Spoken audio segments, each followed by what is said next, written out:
Welcome everyone, and thank you for joining us for today's webinar, Online College Students 2017, Comprehensive Data on Demands and Preferences. My name is Katie Savignon, and I'm the Associate Director of Marketing here at Learning House, and we're happy to be joined today by their OCS Reports co-authors, Carol Aslanian, Founder and President of Aslanian Market Research, and Dr. David Clinefelter, former Chief Academic Officer at Learning House. We're also joined by Andrew Magda, who's our Manager of Market Research at Learning House and also a contributor to this report, and he will be moderating questions for us today. Before we get started, I want to address just a few housekeeping items. First, we welcome your questions and comments, and we will pause throughout the presentation to address those.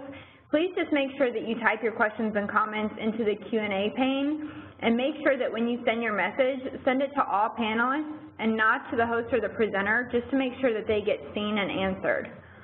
Copies of today's PowerPoint slides and a recording of today's presentation will be sent to all attendees. And now I will introduce our presenters. We can go to the next slide. Carol Aslanian is the founder and president of Aslanian Market Research. She is a national authority on the characteristics and learning patterns of adult and post-traditional undergraduate and graduate students. She has made hundreds of presentations and has authored numerous articles and reports on the topic. For more than 20 years, she has worked at the College Board in support of adult learning services. Ms. Aslanian has led market research projects for more than 300 colleges, universities, and educational agencies. Dr. David Clinefelter's career spans all levels of education, from K-12 to higher education. Between 2011 and 2017, Dr. Clinefelter served as Chief Academic Officer at Learning House. He began his career at the post-secondary level as a professor at the University of Nebraska-Omaha and lecturer at The Ohio State University. He served as Vice President for Academic Affairs and then President of Graceland University from 1991 to 2002. He made the move to for-profit higher education in 2002 when he joined Kaplan University as Provost, overseeing significant growth in enrollment, programs, and faculty. Dr. Clinefelter joined Walden University in 2010 as Chief Academic Officer and stayed there until joining Learning House. And with that, I will turn it over to David and Carol. Thank you, Katie. Welcome, everyone. It's great to have you folks with us. We're looking forward to your questions and comments via the text chat. So just want to reiterate what Katie said about if you have a question or want to make a comment, please type those in to the chat box, and Andrew will moderate them for us. We'll try to pause every so often. We find it's better to take questions and comments as we go instead of waiting until the end, because it's hard then to remember back and find a particular slide that we want to talk about or the data that's critical. So feel free to ask your questions so we can get to the issues that are most critical for you. The first slide here is a quote from Mitch Daniels. He's the former governor of the state of Indiana and currently president of Purdue University. And this was from an Inside Higher Ed article shortly after it was announced that Purdue had acquired Kaplan University and then signed a contract with Kaplan Higher Ed Corporation to provide support services for those online students. This took a lot of people by surprise, but I think it's an important factor to look at, and it points some trends out that are also evident in the research that we've done. Good news and bad news in this particular quote from Mr. Daniels. There's a lot of college students out there, 56 million so altogether, and quite a few of them in Indiana that have some college credits but not a degree. So the good news is for all of us that are involved in delivering and developing online education programs, there's a big audience out there, especially those people that have some credits, as well as all those people that have no credits and would want some kind of credential to move forward professionally. The bad news is that the competition is increasing. We've done this study of online college students for 6 years in a row now, and the growth in the online students is still positive, but it's slowing down from what it was 5, 6, 10 years ago. However, as most of you know, the college population in America is actually shrinking. Over the last 3 years, the total number of college students is going down while the population keeps increasing. So while the number of online students continues to grow slowly, however, the number of universities and colleges that are offering online degree programs and certificate programs are increasing rapidly. So not just a place like Purdue and Kaplan, but universities and colleges across the country are adding online degree programs, meaning the competition is getting stiffer and stiffer for those students that you may be seeking to attend your institution. With that intro, let me turn over to Carol. She's going to give you some of the demographic data about the people that participated in the study. Just a reminder that this was a survey of 1,500 students that either completed within the last year an online program, they were currently enrolled in an online program, or they had selected an institution and were ready to enroll and start classes. So this is a survey of people actually participating and not just thinking about it sometime in the future. And Carol, you can go ahead now and share some of the demographic data about our sample this year.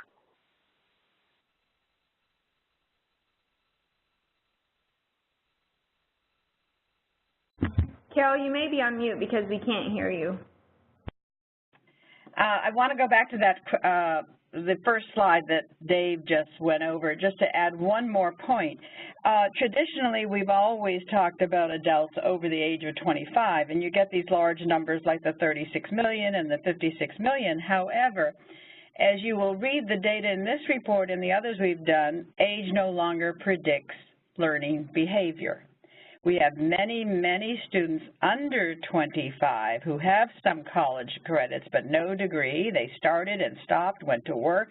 They're ready to come back, and they could be 20, 21, 22, 23.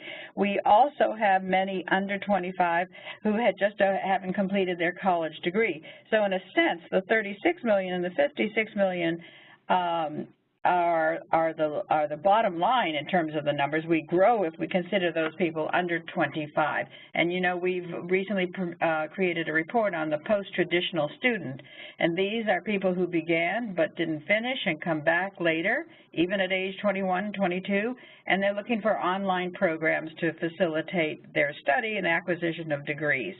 So the numbers are fantastic, and Dave has cited them well, but they're even larger than you see on that page when you consider under 25. Moving on to the demographics, and as you will see, it was a wonderful segue to this first chart, because let's just look at that undergraduate column for a second. If you add the first two rows, we've got almost 40% of fully online students. By the way, the survey was only about those who took a wholly online degree or program, and almost 40% of the undergraduates are under the age of 30. In fact, under the age of 25 is 16%, and I predict that will grow. So age-based programs, if you have limitations on the age in which you enter students at the undergraduate degree, that's probably not a good idea, along with the fact that they may have to have work experience. That, too, is no longer a realistic degree. The average age of undergraduates coming back to finish an online undergraduate degree, the median age is about 32. It seems to be getting younger each year. On the other side, there's not much news to the graduate market. The median is 33, but I remember the days when graduate was much higher than undergraduate. So even the graduate students are younger than they were before. Next, looking at their gender, no news here. I think you all realize that this is a female-dominated market, and particularly at the undergraduate level. And we've known that for years, regardless of the types of programs we are offering to these graduate students and post-traditional undergraduate students. So that remains fairly steady. In terms of income, Let's look at the undergraduate. Nearly half of undergraduate online students bring in less than $50,000 a year, and that has lowered over the years. They are less able to pay for tuition and other parts of their life roles, and they're very much dependent on a limited income. So you will see that pricing and cost becomes extremely more important, and it seems to be becoming more important each year. The median income for the undergraduate online student is about $42,000, which is quite low. The national median is about $52,000 right now. At the graduate level, of course, because most of them are working and they have more professional careers on their way, their median income is $70,000. Moving on to employment, you know, we always talk about the working adult professional who comes back to school. Well, at the undergraduate level, only a half are working full-time. So they are searching around, they're looking for new opportunities, they probably want to advance in their way, so they're not all working. And so many of them are working part-time. You'll see the distinction between graduate and undergraduate until the graduate are much more fully employed. Dave, do you want to pick up on what's happening with their competition?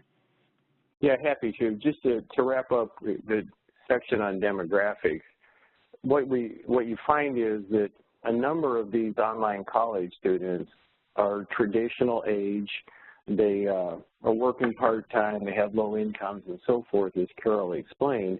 What they're doing is just skipping the campus and they're getting their college experience online. So there's a big population out there, a group of students who want to go to college right after high school, but they're not going to a campus somewhere. They're going online to do their work, and it's a key group to think about. Absolutely. So it's an interesting slide about the number of schools that the students considered when they were doing their search for an online degree program. We've got this year, as we presented the data, there's these bars across the top. The headers are kind of a general category of a finding about the competition increasing. There'll be several slides around that general topic. So 2 or 3 points here to make about competition is increasing. If you look at the first bar on the left, the dark blue on the far left, are the percentage of these students that just considered one school, and blue is the 17, the current data. The light green, the 30%, is last year's data. So you see a pretty significant drop. 10% indicates significance in this study with the size of our sample. So the number of students that just looked at one school and considered one school dropped from 30 to 18%. The number that considered just 2 schools dropped from 42% to 30%, another significant drop. But then if you go over to those that considered 3, just the opposite happened. 30% now, almost double the increase that looked at 3 schools over 2 or 1. And then if you go to the far right, last year only 5% considered 5 or more schools. This year that jumps up to 13%. So it makes the point that competition is increasing as more and more institutions offer online programs. There's more and more choices there, and so students are applying to 2, 3, and 4 institutions now. They're shopping around more than they ever have before because there are many more options before them. Yeah, and this next slide points to that same point. This is a question we've asked every year in the 6 years that we've done this survey, and the data hasn't changed very much. These students typically stay close to home, 54% within 50 miles, another 18% within 100 miles. So consistently, 3/4 of these students who take online programs attend an institution and select one that's within their region.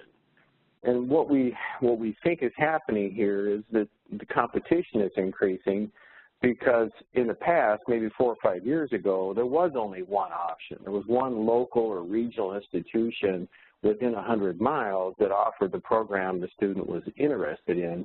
Now they're having 2 and 3 and 4 choices because they prefer a local institution, and there's good reasons for that. The local institutions have a reputation. The students may know somebody that attended there or have a friend or a relative that works there. They may drive by the campus. So it's a real presence in their lives.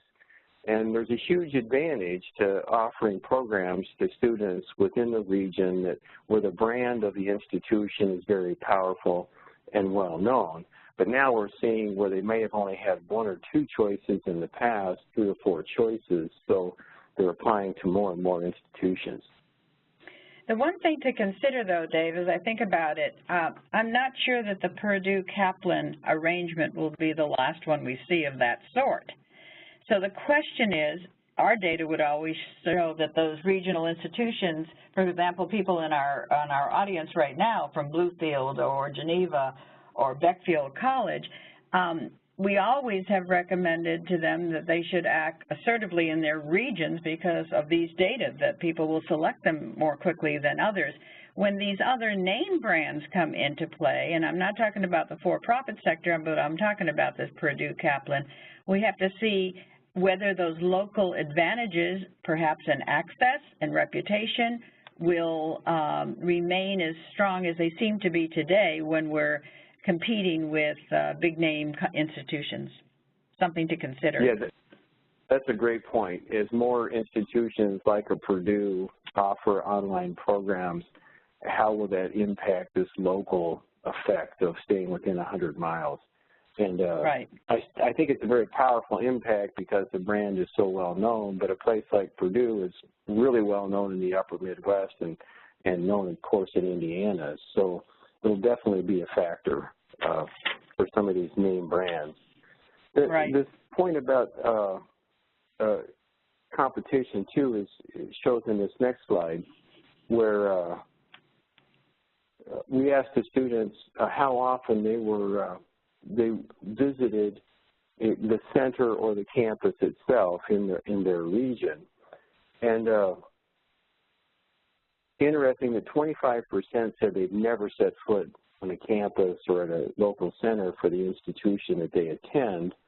But if you go around to the other side, 9% said they went there 10 or more times, another 7% 5 to 10 times. So there's a significant minority of these students who will go frequently to the campus. And we asked some follow-up questions about why they go to the campus, and it's things like maybe to meet with a faculty member, to use the library, to attend an orientation. We're typically not going to class, although many of them are not adverse to taking a class occasionally on campus. So there's a real opportunity here, again, if you have students that are local within 100 miles, to reach out to them, to get them to visit the campus and to touch them in a physical way so that you can build that tie and that bond with that student. I also point out, we'll mention this a couple times throughout the presentation, and again, it's a constant theme of these students, is that one size doesn't fit all. As you see here, a fourth of them never set foot on campus and probably never will and never plan to, and if you try to make them, they won't do it. But a significant number will come frequently and come often. So you're going to see that throughout the study, and similar in previous years, that this is not a group that is easy to define and kind of say, well, this is the policy or this is the program or this is the service we ought to provide, because they spread on almost every question. So there's not a simple answer to serving these students. Right, but I think from a psychological point of view, it's probably very nice for them to note that they can have that kind of touch and feel when and if they want it. Maybe that's the benefit too, the factor that they are nearby and there is access available. Mm-hmm. Okay. I'm going to take on the students, of course, would like convenience, and of course, because of that income level we shared earlier, they want it at a low price. So that's no surprise that in choosing a school in which to enroll in an online program, the #1 factor is tuition and fees. And that's been a steady, more and more important element as the years go on. And I think it has a lot to do with the fact that people may be out of jobs, wanting a better job, and have lower incomes than they would want, and that's definitely true as you compare the data over the years. So to be competitive in this realm of higher education is to be fiscally competitive as well. Next, the reputation comes in, but, you know, it's a far distant second and third. And, of course, the home location, which we just reviewed.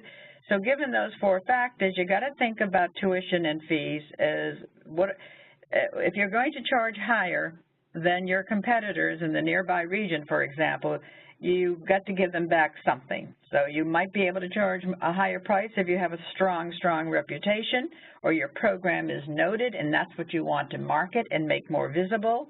And also, you can probably charge higher if you're in the home location region and the home area of the school where the potential students reside. But it seems to me that tuition followed by reputation and notoriety are probably your strongest elements to pulling these students in to enroll at your institution. Next, it's just the features of some online programs most important. And courses offered year-round is becoming, we do about 30 market studies a year, and that always comes at the top. These are students who are online who have time to do their studies when and if they want, home or work, and they think that summer should be well used. They don't need January off, they don't need May off, they want courses year-round, and guess why? So they can finish on a shorter-term basis, and they can get out and get those raises and new jobs they're seeking.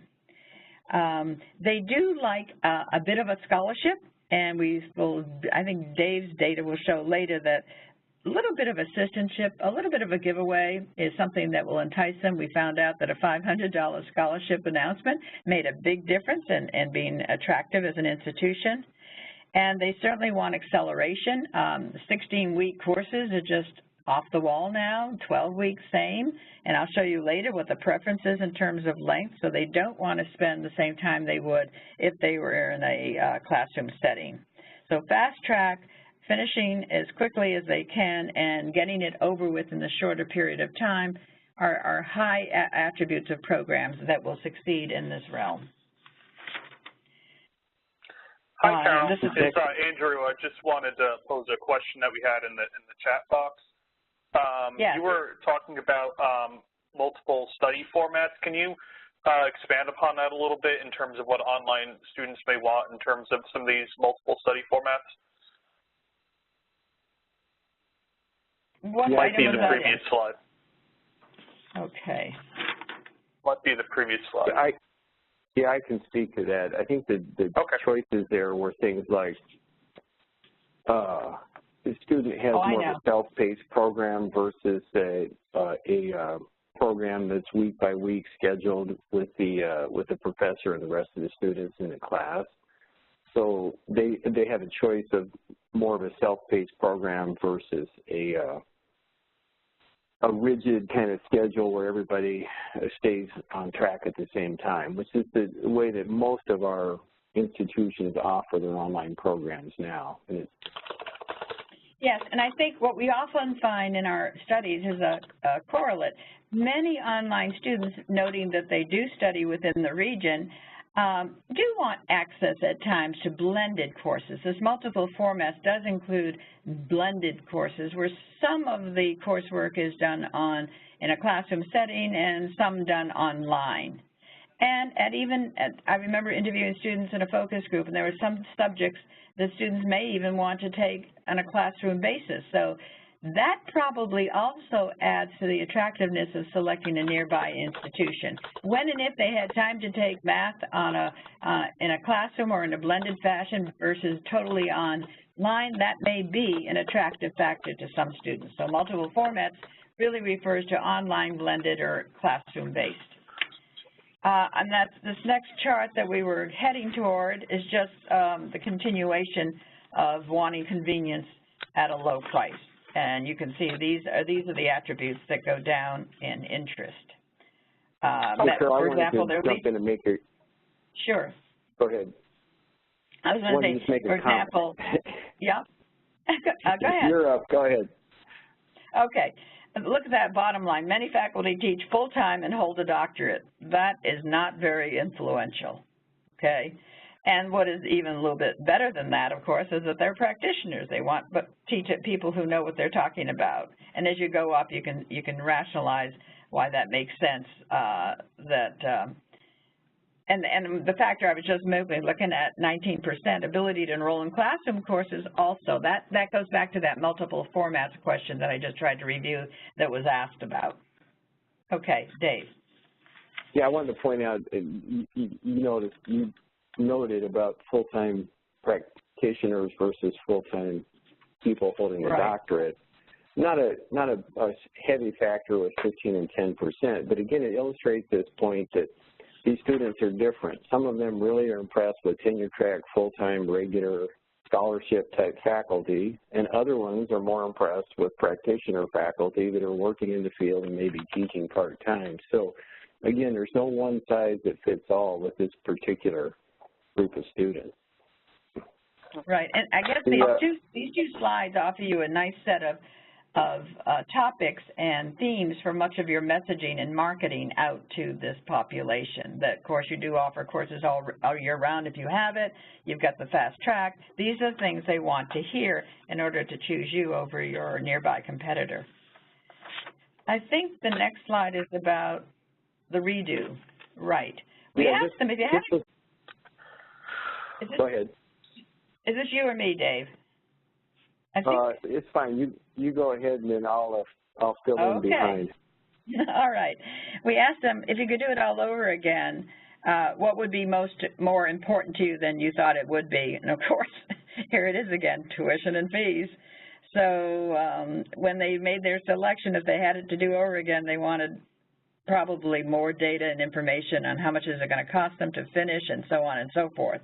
And then reputation, and then quality of the faculty, and then reputation. So I think those are all pretty logical. I don't have much to say about those. Do you have anything to add to these two slides? Yeah, it's interesting on this one about the redo. It's the first time we asked this question about if you had to do over again, would you pick the same institution, or what factors would influence that? So these students decide pretty quickly. We'll show you here in a minute. And when they think about kind of second thoughts or buyer's remorse, it's around the same topics of reputation and price. I want to make a point here about how a student determines whether the institution has a good reputation. How does the student know what the quality of the faculty are or the reputation of their particular program? In previous studies, as we delved into that topic of reputation, we found that the number one criteria for reputation is whether or not the institution is accredited. And that's not very helpful information, because virtually every institution that offers online programs is accredited, either nationally or regionally, most regionally. So accreditation is one of the best data points they have, but it's one that's not very helpful. So the takeaway here for you folks that are building and delivering online programs is, how do you define reputation, or how do you define the quality of your faculty? And there's, I think, an opportunity here for institutions to kind of advance that, decide what is most appropriate, what you're strong at, and then build your messaging around that, because these students don't have a really good basis for deciding the reputation and the quality of a program. Okay. So we can move on here. Yep. I think you're going to take up pain. Yeah, so again, this you can see just the graphic on this slide illustrates the point that I've been kind of coming back to about these students have different preferences. A fourth of them in the dark green on the top right would pay a little bit higher tuition if based on convenience and schedule and so forth. On the bottom right, a fourth of them just pick the cheapest. They want the lowest price program. If you go over to the lighter green on the bottom left, a fourth of them are willing to maybe pay a little bit more for, again, reputation, however they define reputation. And then, again, another fourth of them would say they'd pay a little bit higher tuition if it was the right content or the right the courses that they want in their programs. So, again, the students split evenly, and if you do charge higher than the lowest price institution within your region, which would be your primary competitor set, it would be good if you had a way to, in a sense, define reputation or define the content in the courses, the quality of the program, the topics that are covered, so you can stand out from the group. Mm-hmm. Yeah, so Carol mentioned this, that scholarships are influential. We asked them how much it would take. Scholarships here is number 2. Tuition discounts is number 1, the 26% on the top right, and it goes to scholarships. Even a $500 scholarship is enough to make a difference in a student selecting one institution over another institution when they're doing comparisons. We did find things like free laptops, free computers, free textbooks is not nearly as influential as some kind of discount on the tuition or a scholarship goes with that. So money is important to them, but it doesn't take a lot of money in a sense to influence a decision here. Right. We found that quite surprising, but it's true. $500 did make a difference. Moving on to credits from prior study, you will see that probably as the years go on, this will get more and more in this direction, but these are experienced buyers of online education. Close to half, 46%, have completed online courses in the past.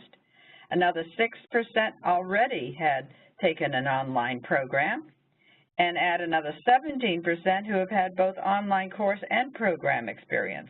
Only 30% of this current marketplace has not had an experience with online education to bring forth those credits. So I think that's very, very interesting in terms of appealing to them. On average, by the way, the number of credits the undergraduates bring with them is between 30 and 35. So, and we all know that they want those credits well recognized, and they want to know early in the game if you're going to accept their credits, so they'll know what their financial aid package might look like. And that's a very important criteria because it means time and cost to the buyer. Dave? Yeah, so we continue with this theme that online students are sophisticated consumers. They're experienced, they've had programs in the past, and they're kind of discriminating as they compare options. We asked the questions about, did they decide what program of study or what major they wanted to pursue first, or the institution? And it's an overwhelming majority of these students know what they want to study. They've got the program identified. So they're very different than a traditional college student that may come and do some exploration with gen ed courses and so forth until they decide what they want to major. These students tend to, again, because many of them have work experience and many of them want to upgrade for a job or advance already in a field that they're in, they pretty much know the program that they want before they start looking for institutions. And then they find an institution that offers that particular program, typically within their region. So they're sophisticated consumers in the sense that they pretty much know in advance what they're looking for and what field of study they want. So as you think about your program offerings, institutions that offer just 2 or 3 programs are at a big disadvantage here, because they're looking not at X university, but they're looking at the nursing program, and then they find a school that offers a nursing program, or they're looking for criminal justice. So if you only have a few programs, it's going to be, you're going to miss out on all those other students. So the institutions that have been in this a while that offer 15, 20, 30 degrees online are going to have a much better chance of picking up these students as they start their search. Hi, Dave. It's Andrew. I just wanted to jump in with a couple of questions that we had. It goes back a couple of slides, though, but when you were talking about factors of programs that help sway students, do you recall any information around if live chat played a role in influencing students in selecting a program, being able to interact with faculty, I guess, in real time in the classroom versus more of the tape lecture format? I think that's coming up, isn't it? It's a little bit different. We've asked some questions in the past about, like, if a student is required to participate in a seminar with a fixed time. Like, some institutions say, if we're going to have a webinar or a seminar on Tuesday night at 6 o'clock, and that's part of the program, so we expect you to be there. That's not viewed favorably. Many students will do it, but there's a significant number of students that say, if you make me do that, I don't want to come to your program. So if that's what the questioner means by live chat, that's going to be a barrier if you're requiring people to participate in like a live webinar. But the question that Carol's going to get to here in a minute is about, do you want the opportunity to interact with other students and with your faculty members? And there, that's pretty favorable, but not when it's scheduled and required. Right. Maybe the question wants that follow-up. Okay.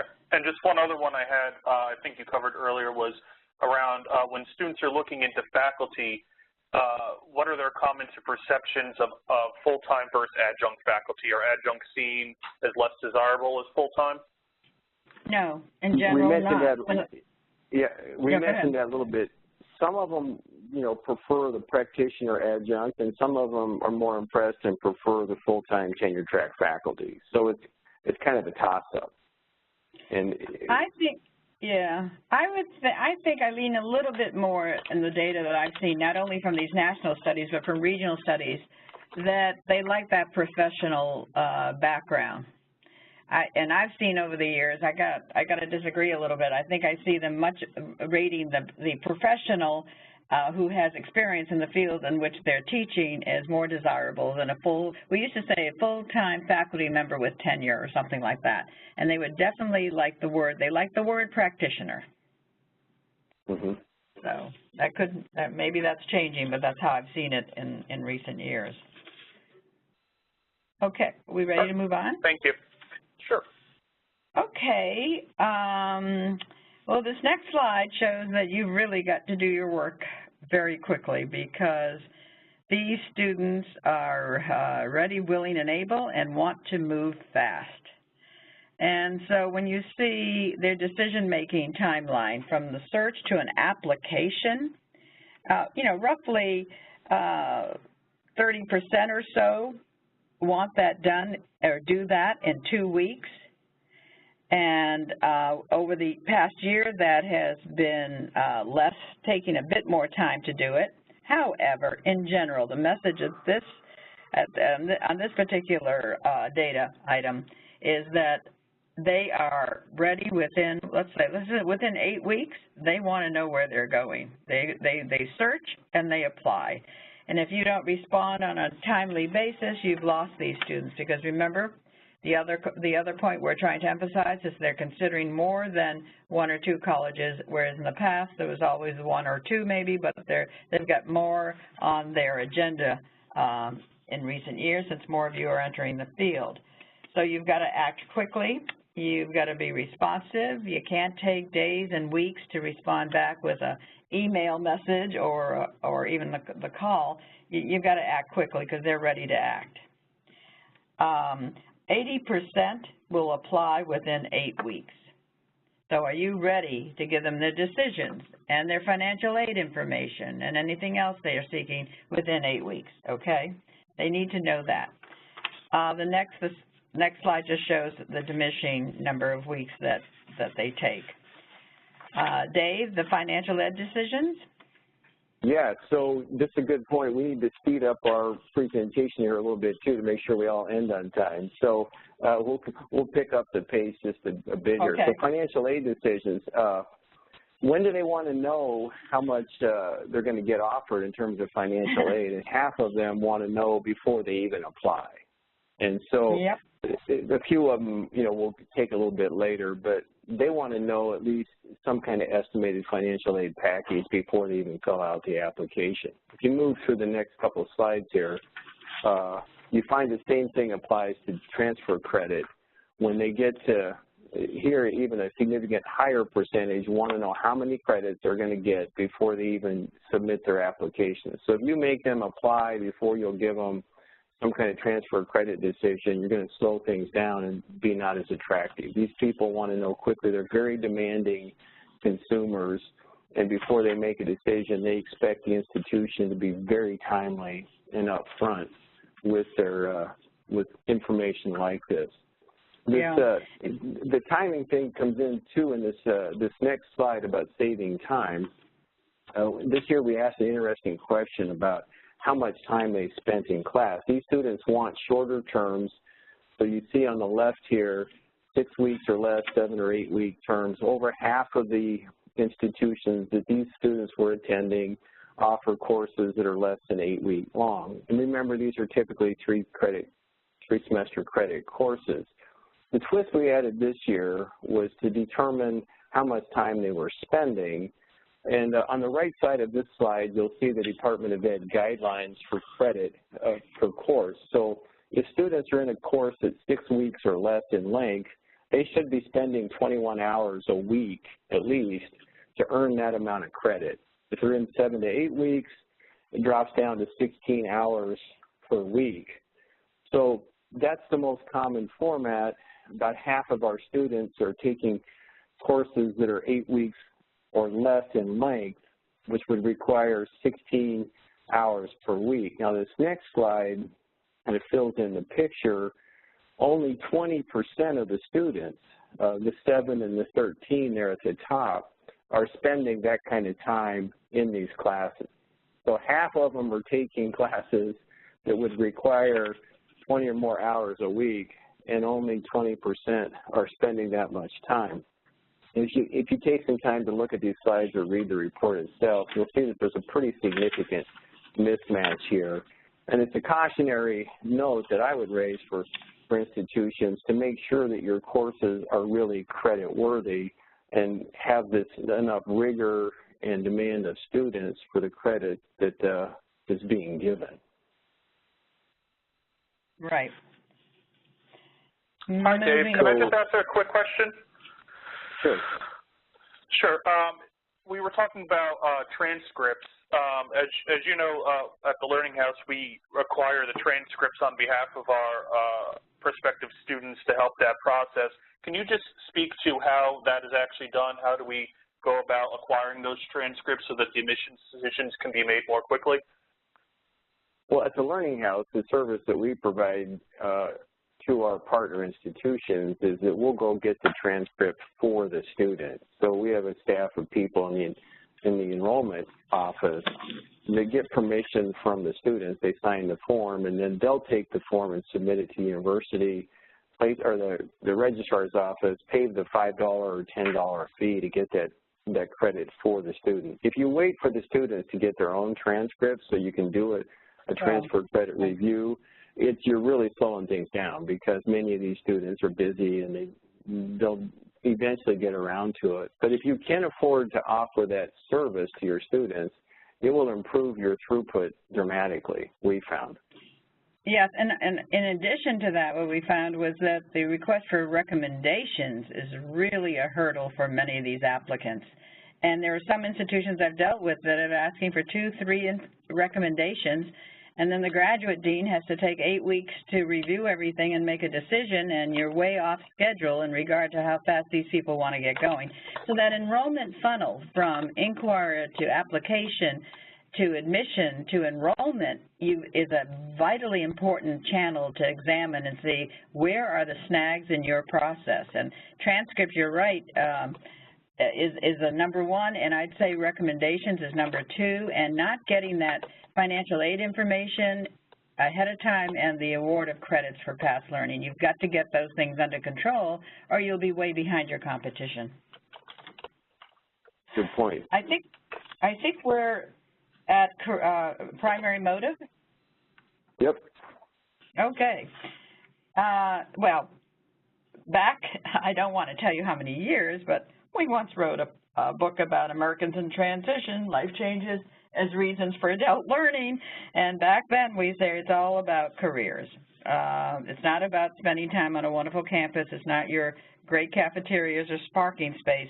What they want is education to move on with their careers.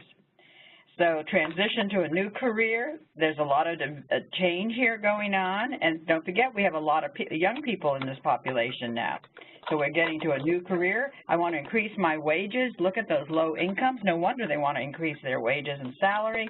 And those are the two primary motives. So a lot of you with your advertising agencies or your own marketing people look at these, and you can build campaigns and marketing messages that pertain to what we will help you do this. We'll get you prepared for a new career.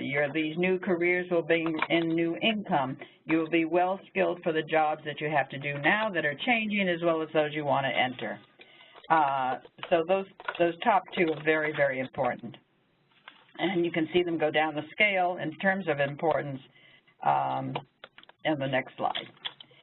That's something over my 20, 25 years, 30 years of experience that I thought was very interesting in this year's report is the increased interest in career services. And then I thought to myself, no, that makes sense. Look how many younger people we have in this population.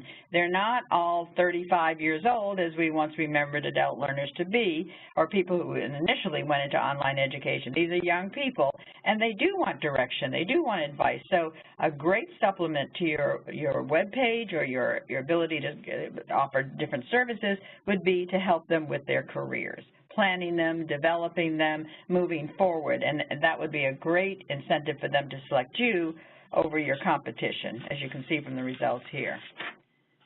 Dave?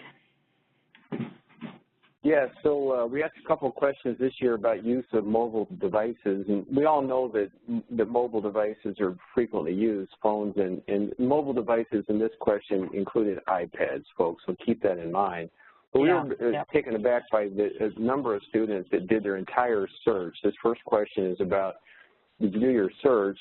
And 12% said that they did their complete search online. Another 25% said that most of the time they used a mobile device to do their search for an institution. Only 19% said they didn't use a mobile device at all in their search to find a university to attend. The next slide asks the same question, but it's about using a mobile device in their actual classroom activities once they enrolled in a program. And again, you see this dichotomy here where on the top left, 23% said no, wouldn't want to, but on the top right, 22% said, yeah, I did all of my class work on a mobile device. So the takeaway is your search process, your website, and especially your LMS, your learning management system, need to be mobile friendly so the students that want to can access their courses, do their work, do their search with that mobile device, either a phone or an iPad. And again, you have to kind of accommodate both types of students here. Exactly. We asked this question a couple years in a row now about competency-based education. And over time, we've seen an increase in the number of students who are interested and would consider a competency-based program. So there's growing interest out there, and there's a growing number of students that say they've done some type of competency program in the past. And in this case, a fourth of these students say they definitely would enroll in a competency-based program. So institutions that are considering competency-based education would be appealing to a pretty significant percentage of this population.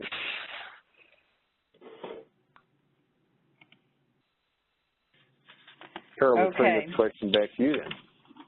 I think we're on, am I doing under, yes. That's right. This relates to what we said earlier, by the way. How attractive would you find it if an online instructor helped through optional virtual hours? And you'll find that there's a very attractive idea. And that's, again, the little bit of touch and feel, the fact that if you do have a concern, you do have a question, you do have access. So 75% were up in the 4s and 5s in terms of interest in instructors, and that's another way that you can compete with the others in your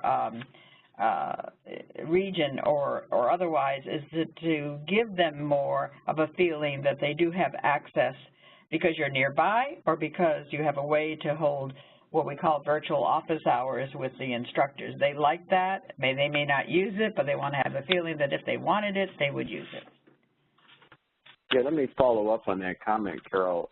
We've done some research with institutions that offer chat for their faculty or virtual office hours where a student can call and talk with their faculty member. And actually, they're not heavily used. Not a lot of students use those virtual office hours, but they sure find it attractive based on this data. This question was part of a series of questions about kind of community. They like access to their faculty member. A related question was similar to classmates. They would like to be able to have more frequent interaction with their classmates. And so anything that you can do to promote student-to-student interaction and make it build it into the courses themselves would be well received by these students because they do value community, and even though they're online students. Yes. And though they may not use them, Dave, the fact that it's there and available is an attractive feature. It is, definitely. Yeah. Okay. We've always asked this question about field of study. So we break the various disciplines that students can enroll in into these 8 broad categories. And this is the undergraduate data. Not a significant change this year from previous years. You do see that the business drop from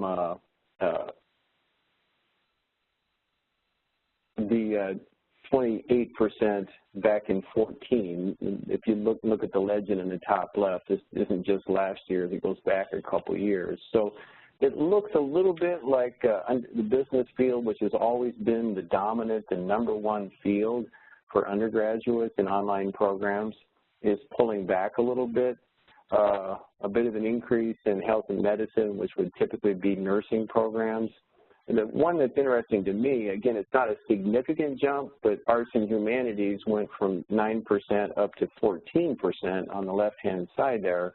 I think that what we're seeing is that, as we said earlier, more and more institutions are offering online degree programs and online certificate programs, and as the competition increases and as institutions get more experience, they start to offer more and more degrees and more specialized degrees. So instead of having 2 or 3 or 4 or 5 online programs, they may have 20 or 30 online programs now. It gets to be finer. So they're getting into areas like arts and humanities that you wouldn't typically find with an institution that's just starting in online degree programs. Most institutions start with business and nursing and maybe education, and then they branch out from there.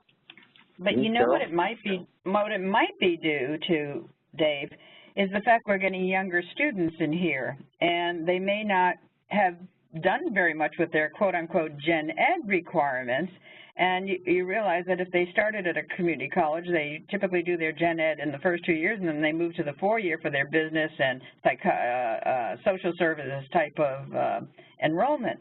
So maybe the younger people are affecting the arts and humanities interest because they're beginning at a lower level. They have fewer credits, and they want to get there. That's a good observation. Yeah, yeah.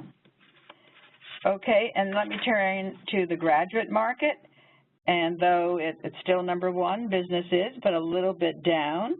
And of course, as we expect, computers and IT have gone up, jumped up, very much so.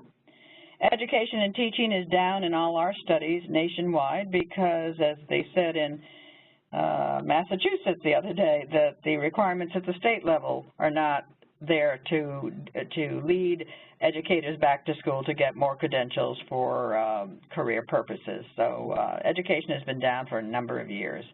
And health and medicine has stayed steady, and so on and so forth.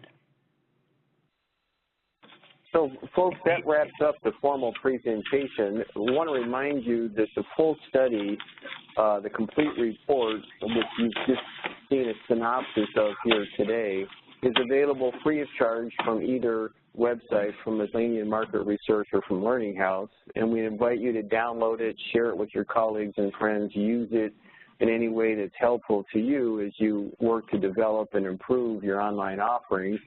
We do have about 5 minutes. We'll take a few more questions if people want to type those in and continue to chat.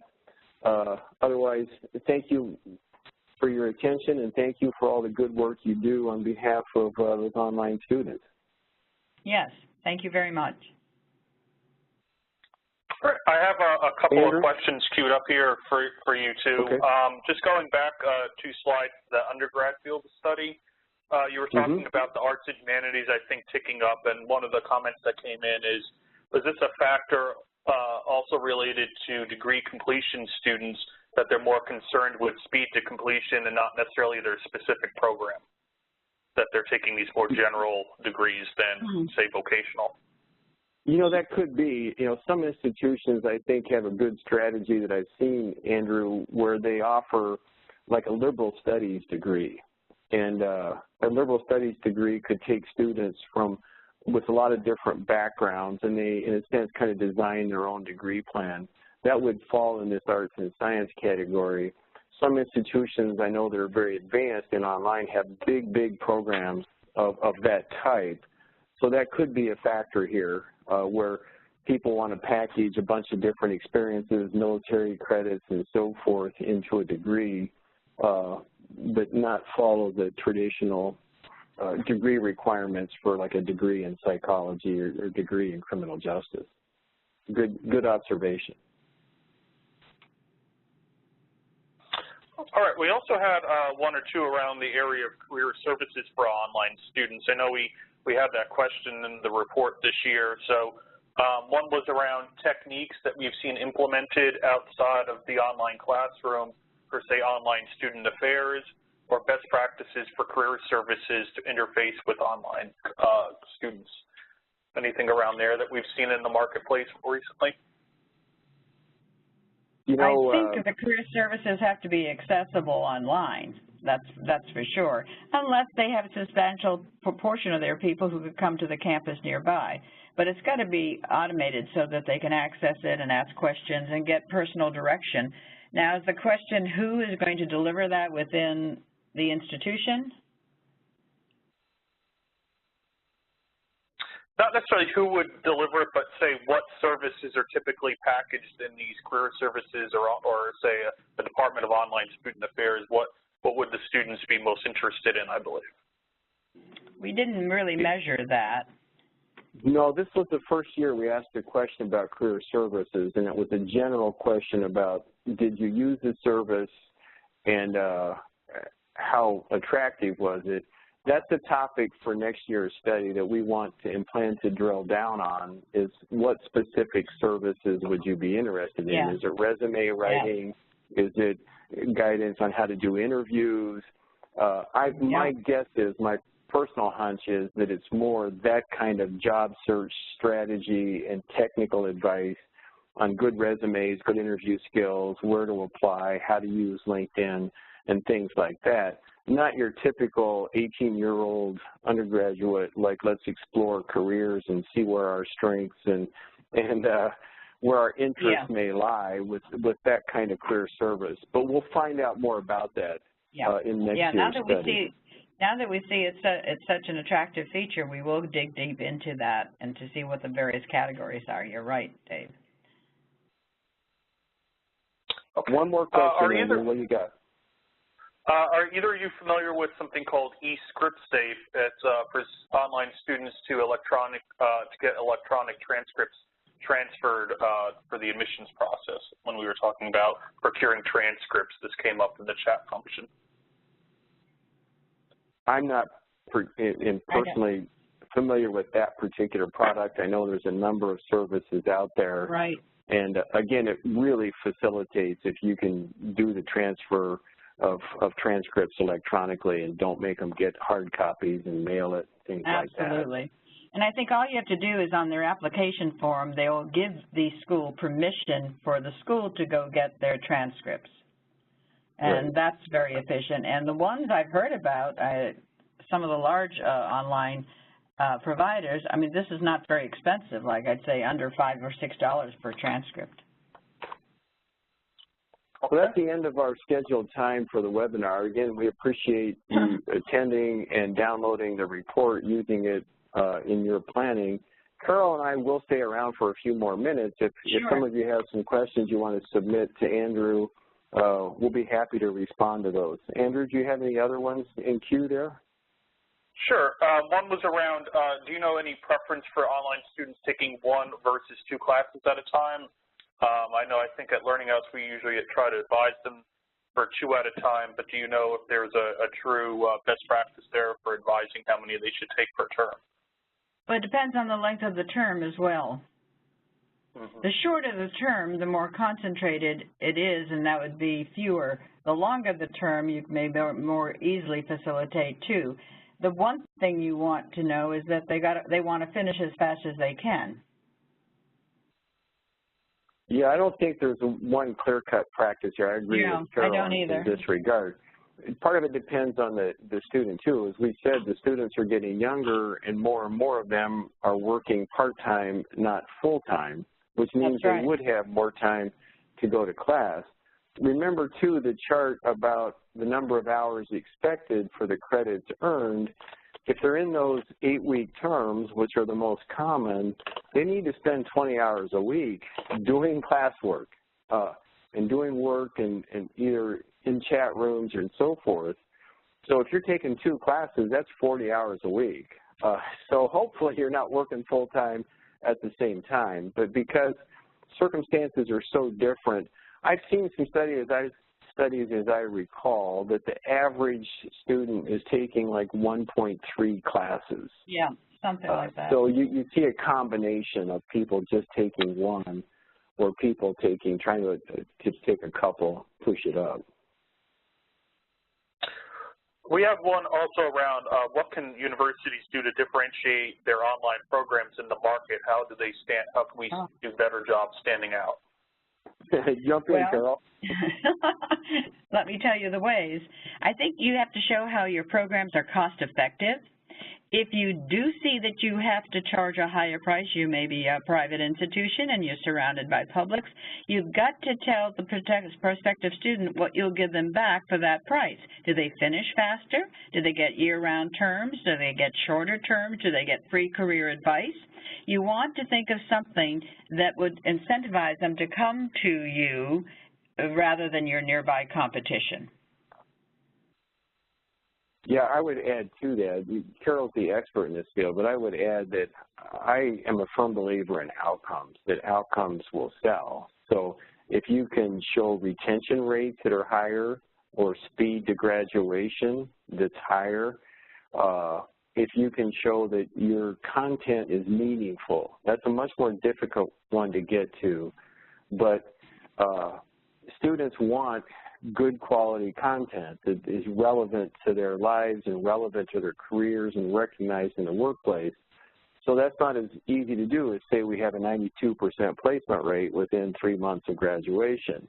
But ways that you can define the quality of your program, the learning outcomes, I think is significant outcomes that would be impressive to these students. So I would say sell your outcomes if you're not the cheapest.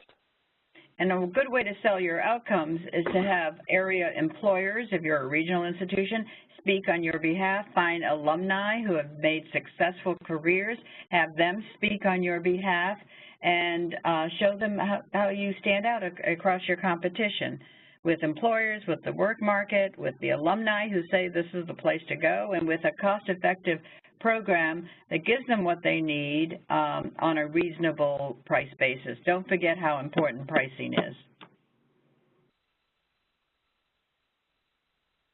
Do you have others, Andrew?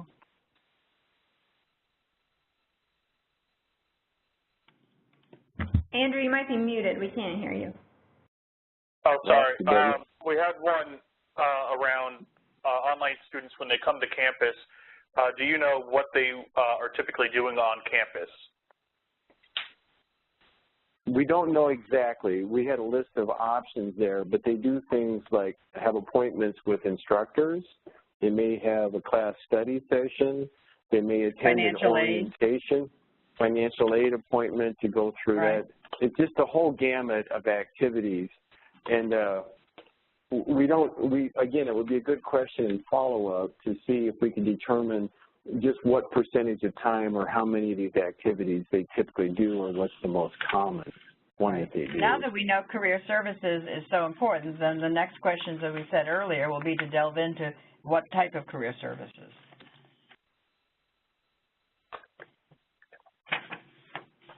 Those were all the questions I had in the chat box, Katie. I don't know if you saw any more in there, or if you want to give just another minute if anyone else has any last-second questions. I did not see any more, I don't think. Oh, one just popped in. Do we have any data on students wanting to take single classes or certificates? Yeah, well, we do in our regional surveys, and usually the search for degrees is around 60–70%, and certificates come out between 16 and 20. So I can't say about individual courses. We don't measure that. We do measure certificates, and when it's compared to degrees, it's about, certificates go from anywhere from 16 to 20% versus degrees. This is it's a good lead-in question, though. Carol and I are both firm believers in the concept of stackable certificates. I think that students may not be ready to attempt and bite off a full degree commitment, but if they can take a 12-credit certificate, and when they complete that, if it helps them in their job market, but then do another certificate for 12 credits, and pretty soon they get the degree, that's a really good strategy as you think about laying out your programs. Right. They like to see milestones along the way, credentials that they can display. And then when they stop out for a while, they'll come back and get the next credential and finally maybe aim at a degree.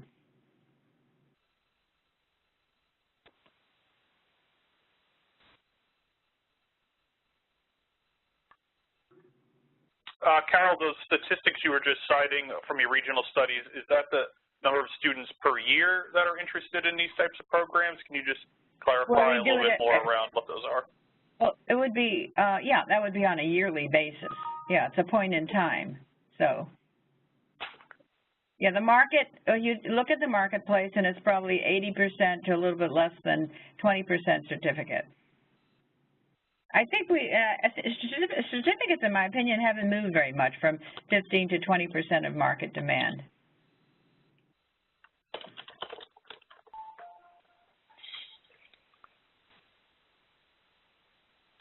I do think there's a lot of room for growth in that realm, though.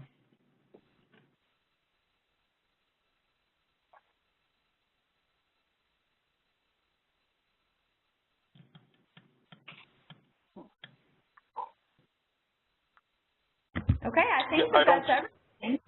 Sorry, Andrew. No, I was just going to say I don't think there are any more in the chat box here. So.